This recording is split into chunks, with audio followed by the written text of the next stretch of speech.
This was something that was only available to people who wanted one and who got themselves on the list several months ago. I think they're going to be making more of these so that you can get one if you want to.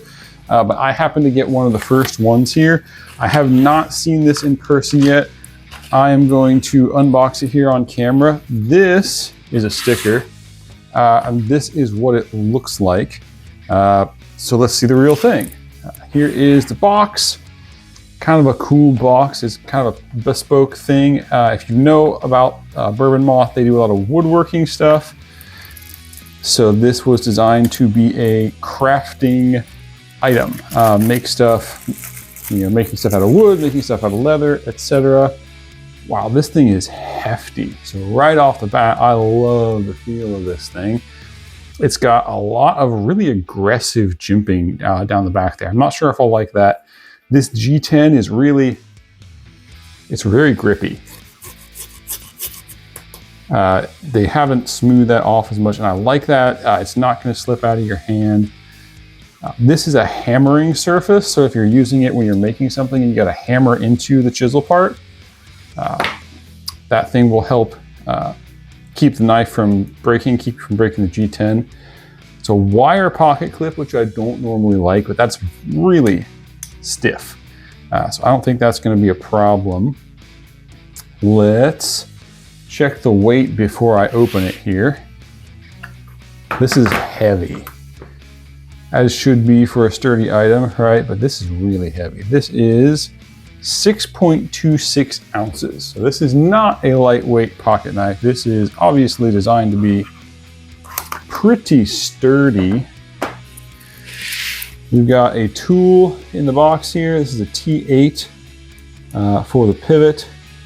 I'm not sure what this end is. This is a larger Torx looking thing. But I like this tool. This is a well-designed knife tool. They do not have a T6 for the other hardware. So the pivot is a T8.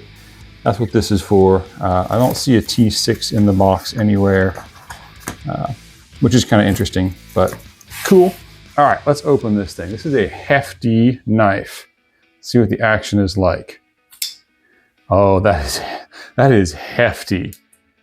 I didn't push it open super fast because that blade is really heavy. Wow, okay, so it's not a super smooth action, but once you get that blade moving, it goes. Wow. A little bit of lock stick there.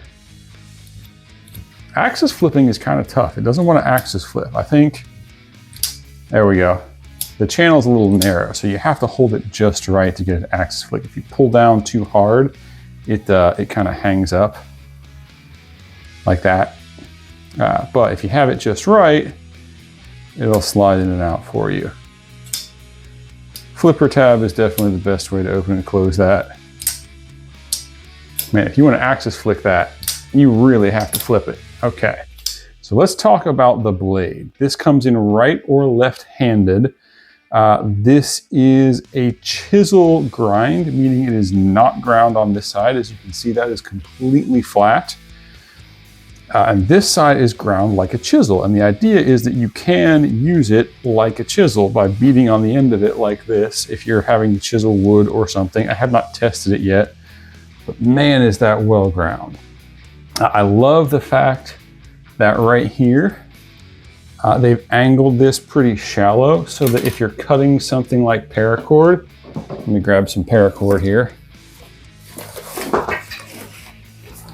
So if you're cutting something like rope with this, what that means is that rope isn't going to hang up at the back of the blade. It's going to slide right through like this. That's well designed. That's a great feature. Somebody like me who makes things, this is designed for makers, crafters, craftsmen, appreciates that because it means when I'm using it, it's not going to hang up on me, and that's wonderful. Thickness on this blade. This is a pretty hefty blade. Let's check this out. This is 3.2 millimeters, inches. We're going to be about 13 thousandths of an inch. 0.129 is what I'm getting. So on the heftier side, but it's also nice and wide that way. I really like, you got a really sharp point here, but you've also got that chisel end. This is, that's really cool. I know they've spent a lot of time developing this. I can tell it's a little sharp in the middle there, but that's it locks into my hand very well. I'm not losing that. It's not too thick. It's gonna sit in the pocket pretty well. Yeah, this is really fun. I'm looking forward to testing this. My initial impressions are that they did a great job designing it. They got full steel liners here. They are not skeletonized from what I can see. So this is definitely designed to be a hefty, craftsman style tool. Not Craftsman the brand, but Craftsman as in, something for people who are going to be actually using it pretty hard and making stuff. So initial impressions are that this is definitely a quality piece. It is 14C28N steel, which I think is a great idea. I love that steel, especially for woodworking. This was designed by a Danish knife maker. The Scandinavians are known for using 14C28N steel because it's great for cutting wood, and it resists corrosion very well.